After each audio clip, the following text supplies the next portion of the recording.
Alap-alap Laut Kidul karya Hoping Hu bagian 4A. Hahaha, setan itu sudah mampus, bukan? Kalau saja dulu engkau tidak menjadi istri setan itu dan menjadi istriku, sekarang engkau tidak menjadi janda. Akan tetapi sekarang pun belum terlambat, Warsiem. Engkau bisa menjadi istriku yang ketiga, hehehe. Dia menghampiri dekat dan mengulur tangan hendak mengelus pipi wanita itu. Warsiem mengelak mundur. Singowiro, engkau penjahat dan pembunuh keji. Jangan mengganggu aku dan pergi dari sini. Warsiem menuding ke arah pintu. Pergi atau aku akan menjerit. Menjerit? Hahaha, menjeritlah, aku suka mendengar jerit wanita cantik.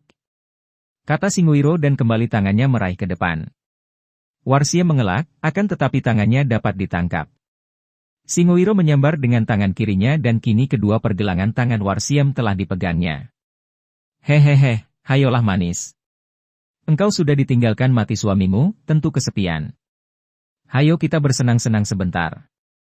Mana kamarmu? Singowiro menarik kedua tangan Warsiem, hendak dipaksanya masuk ke dalam rumah itu. Warsiem menjerit-jerit.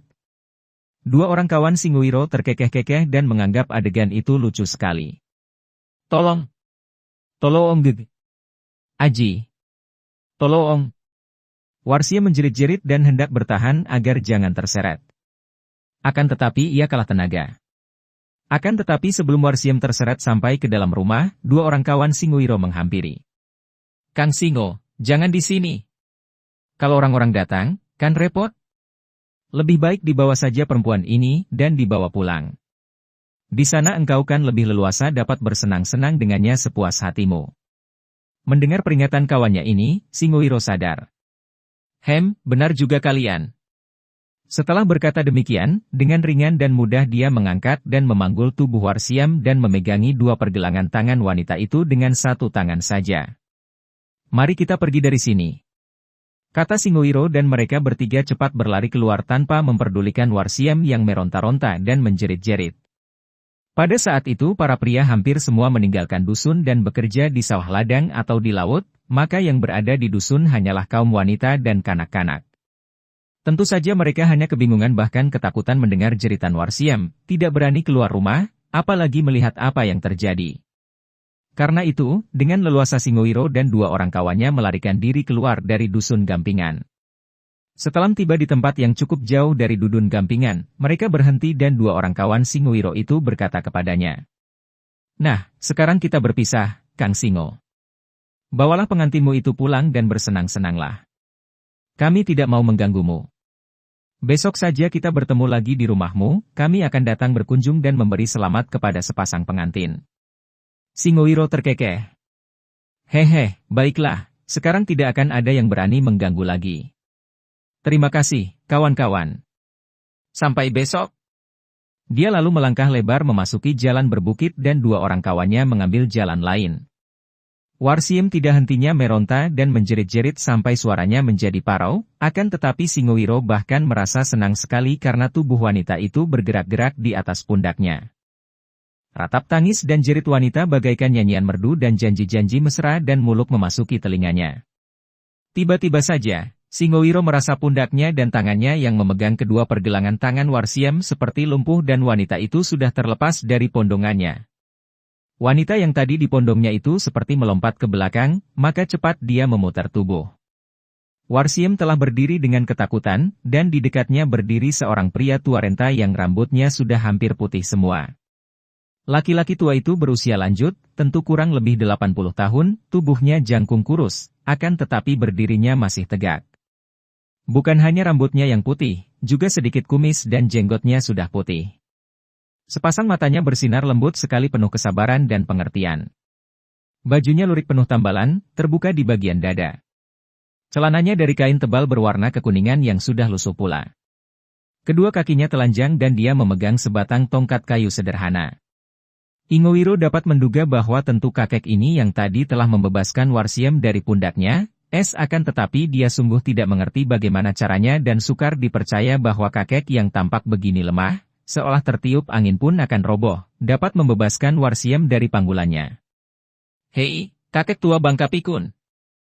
Engkaukah yang melepaskan istriku dari pondonganku tadi? bentaknya sambil melotot. Pelototan matanya ini biasanya sudah cukup untuk membuat orang ketakutan dan tidak berani menentangnya. Dia bohong. Saya sama sekali bukan istrinya.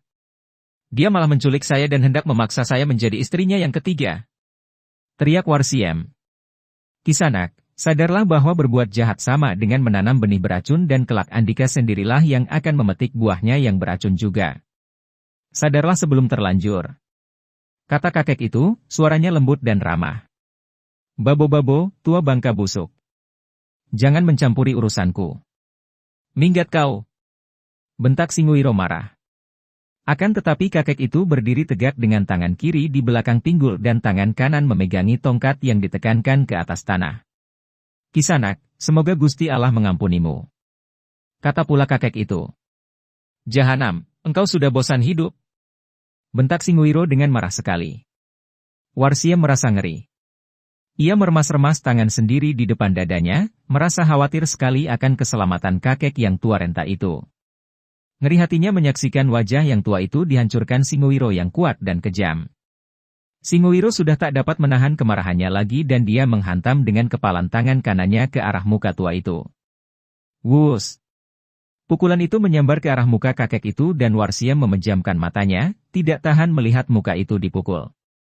Akan tetapi telinganya tidak mendengar apa-apa, tidak mendengar kakek itu roboh atau berteriak kesakitan, melainkan mendengar suara Singuiro berseru seperti orang heran. Singuiro memang merasa heran bukan main. Jelas kepalan tangannya menyambar ke arah muka kakek itu yang berada dekat di depannya, akan tetapi aneh, pukulannya tidak mengenai muka kakek itu, melainkan lewat saja di depannya seolah tangannya tidak sampai. Dia merasa penasaran dan kembali dia memukul, kini kepalanya menonjok ke arah dada yang kerempeng itu. Wutut! Pukulan itu meluncur kuat tetapi ketika hampir mengenai dada kakek itu, tiba-tiba Singuiro merasa kepalan tangannya seperti bertemu sesuatu yang lunak akan tetapi kuat sekali. Seperti ada hawa yang kuat menerima pukulannya dan membuat pukulan tangannya membalik sehingga dia terhuyung ke belakang. Warsiem yang telah membuka matanya juga melihat peristiwa ini dan ia memandang bengong. Betapapun juga, hatinya kembali merasa ngeri ketika ia melihat Singuiro mencabut goloknya. Melihat golok yang mengkilat saking tajamnya itu ia bergidik. Teringat ia akan ayahnya yang dahulu juga tewas karena bacokan golok orang ini.